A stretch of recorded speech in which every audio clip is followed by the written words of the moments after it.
Hey guys, what's up? It's Alec Torelli. Welcome back to an episode of the Hand of the Day. Hand of the Day. This one is brought to you from the Triton Poker High Roller 100K buy-in, the final day. 10 players left out of 32. We're kicking this hand right off with 8K, 16K blinds, 16K ante.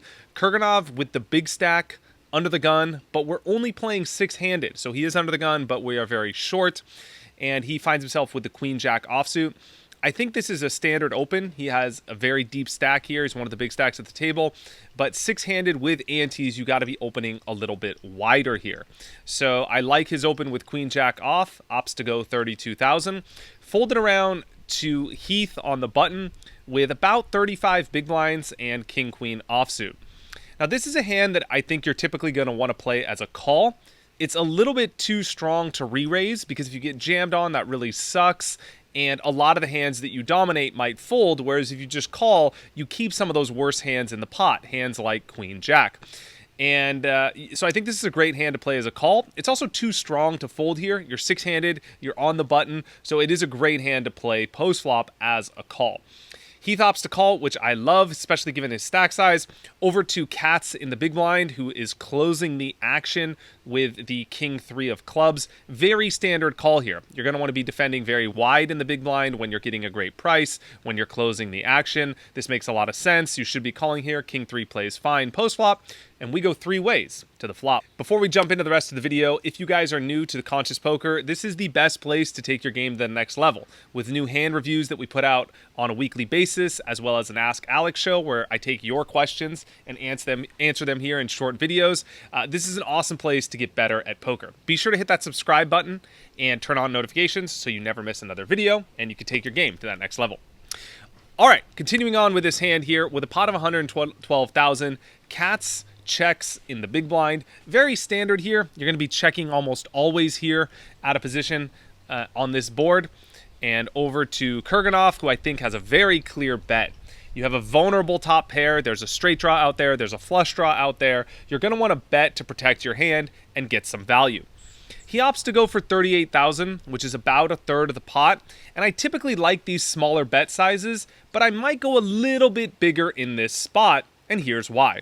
Number one, you're sandwiched between two players. And number two, this board is not completely dry. It's not something like ace-7 deuce where there's not that many hands they can call with. On this board in particular, there's a lot your opponents can call with. They can call with some gut shots, some flush draws, some mid pairs, some straight draws. And so there's just kind of a lot out there. So I'd like to see a little bit bigger of a bet size here, maybe something like 50, 60,000, and just charge the draws a little bit more in this particular situation. Over to Heath now on the button with King Queen with a diamond, who I think would have a pretty clear fold here, facing a bigger bet. But against these small bet sizes, you don't need that much equity to justify calling. He can also play this hand in position, and he can potentially use his position to apply pressure in a subsequent street and win this pot. Remember, you're not just calling here because you have king high and a backdoor straight draw and a backdoor flush draw. You're also calling because of the way that this hand could play out. Namely, if your opponent checks the turn and you bet and he folds, you could win the pot. So you always want to be thinking one step ahead like you would in a chess game, not just about what this one move is going for, but what it implies, what you can do later on in the hand, and where you can perhaps represent hands by playing the hand a certain way. So I think Heath calling here could represent a jack. It could easily go fold, and he could maybe bluff this turn. So I think this is a good situation to do what's called floating, calling to take the pot away on a later street. Heath opts to call, and Katz gets out of the way, which I agree with. Yes, he has bottom pair, but facing a bet and a call on this textured board, really not much he can do. He gets out of the way, and let's take a turn. With a pot of 188,000, the turn comes down a 6 of diamonds, and here Kurganov is in a pretty tough spot. While it is pretty likely he has the best hand, if he bets again, he's pretty much never getting called by worse.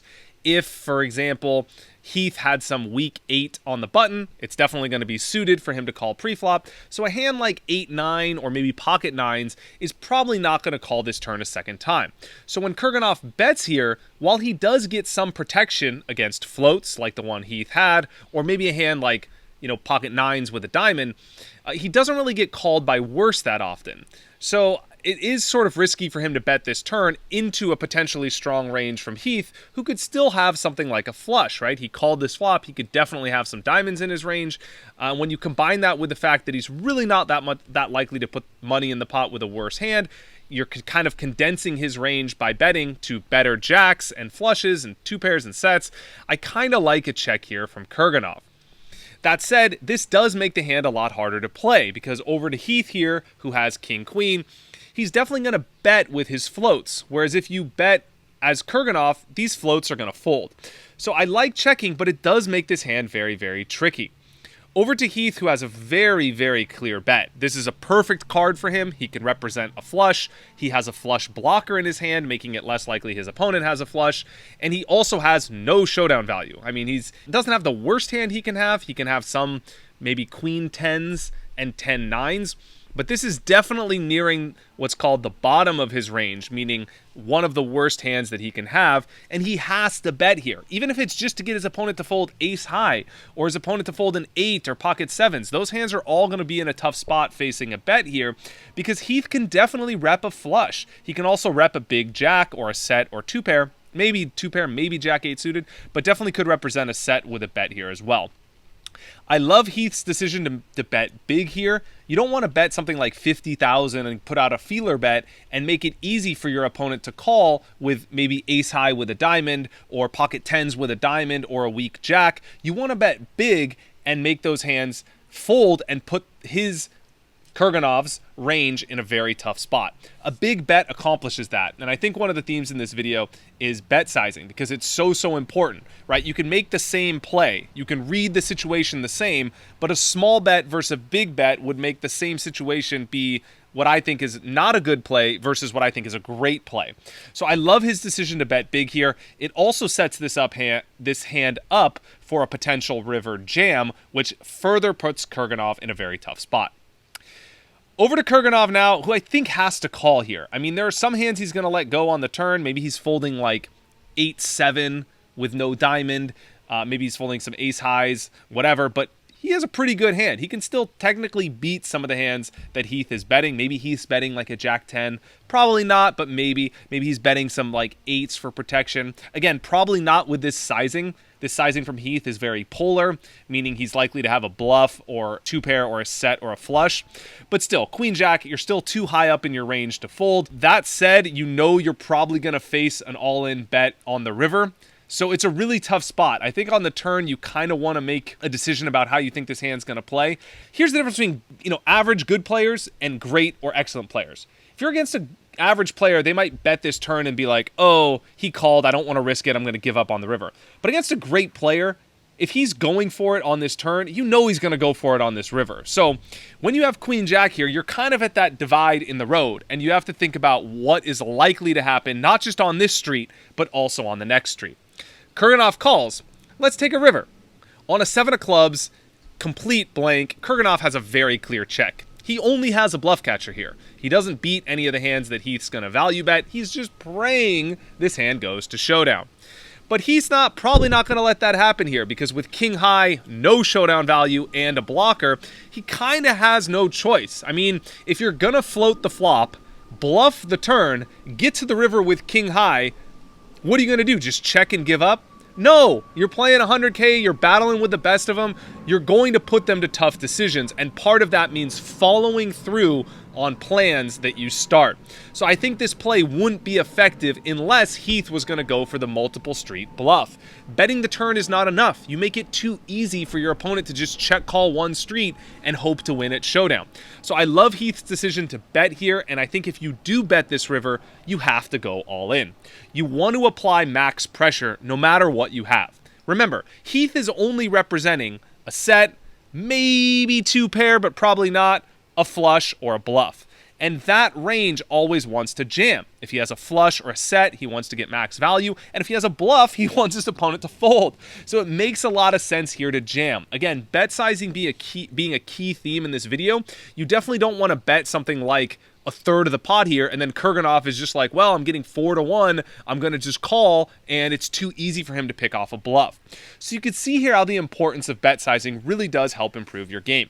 If you want more about bet sizing, highly recommend you check out the free blog at the link below. It's on consciouspoker.com. It's the ultimate guide to bet sizing. I put a ton of time into this. I think it's like 10 pages with videos embedded and bet sizing strategy in every situation. Again, it's absolutely free. I believe it's the best piece of content on the market to help you with this strategy. Check that out at the link below. For now, over to Kurganov, who has a really tough spot.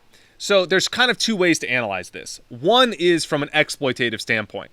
You know, as Kurganov, you're calling the turn, you're probably going to face an all-in bet on the river. Again, it's not a small bet size where your opponent could be putting out a blocker bet or a feeler bet on the turn and then maybe just shut down on the river because he has some showdown value. No, this turn bet is polarizing, meaning he's always going to be probably betting the river, right? When he bets this big on the turn, he's repping a flush, a set, or air, and that range is always betting the river. So from Kurganov's standpoint, if I'm calling this turn, I kind of like calling the turn to call the river because I know that, like, otherwise what's the point of calling? If I'm going to let the hand go, I probably just let it go on the turn, even though I'm folding the best hand some of the time, simply because the situation is too tough. So from that standpoint, I kind of like a call. But from a game theory standpoint, I think we could get behind a fold here. Let's take a look at Kurganov's range. Well, what are the types of hands that he check calls the turn with that also bet the flop? And where is Queen Jack in that range? Well, Queen Jack is pretty much at the bottom. I mean, what other hands is he calling that are worse than this? Maybe he has something like Ace Queen with the Queen of Diamonds, but I think he's more likely to bluff with that hand on the turn. He's going to want to realize his fold equity and go for a bluff. So when he check calls this turn, he has hands that are jacks or overpairs, or maybe he's trapping some of the time with sets and flushes. I think he's going to be adopting a balanced strategy on the turn. So if you look at the types of hands he's calling the turn with, Queen Jack with no diamond is pretty much at the bottom. I mean, maybe he has Jack 10, maybe he has 10s with a diamond, but there's not that many worse hands that he can have, and there's a lot of better ones. He can easily have Ace Jack with the Ace of Diamonds, for example. He can have aces, he can have kings, he can have queens. Some of those combos have diamonds in them. And why is that important? Well, first of all, if you have a diamond in your hand, you block a likelihood that your opponent has a flush, especially with the Ace of Diamonds. You block the most likely hands that your opponent could be value betting with, thereby making it more likely that he's bluffing.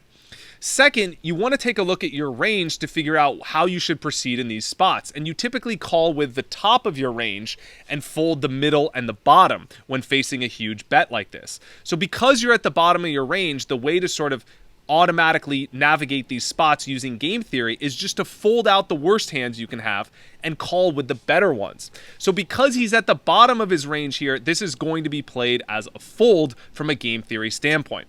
Now the challenge here is how to figure out which sort of strategy to use. What should you do in real time? Should you listen to your intuition or trust your exploitative reads, or should you use game theory? Now that is the big timeless question that goes a little bit beyond the scope of this video, but what I think is important is to really use a balance of both and to have a plan going into this hand. One thing you want to think about in a spot like this that's specific to tournament poker is your opportunity cost.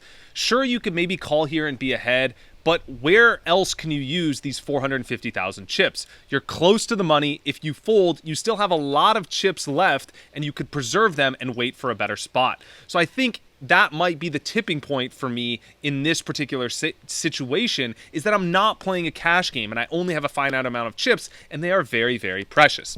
Let's take a look and see what Kurganov does.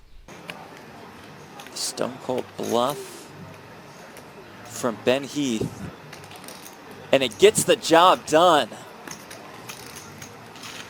One. Haven't shown, I think. Well played, gutsy move by Ben Heath. You get to see it. Do I though? Kurganov will not be thrilled. I do. All right, guys, that's it for me in the hand of the day. I'd love your thoughts in a comment below. Let me know how you would have played it. How would you navigate this hand? Leave your thoughts in a comment below, and thanks for watching. Be sure to subscribe, turn on notifications. More awesome content's coming from the hand of the day. I'll see you guys in the next one.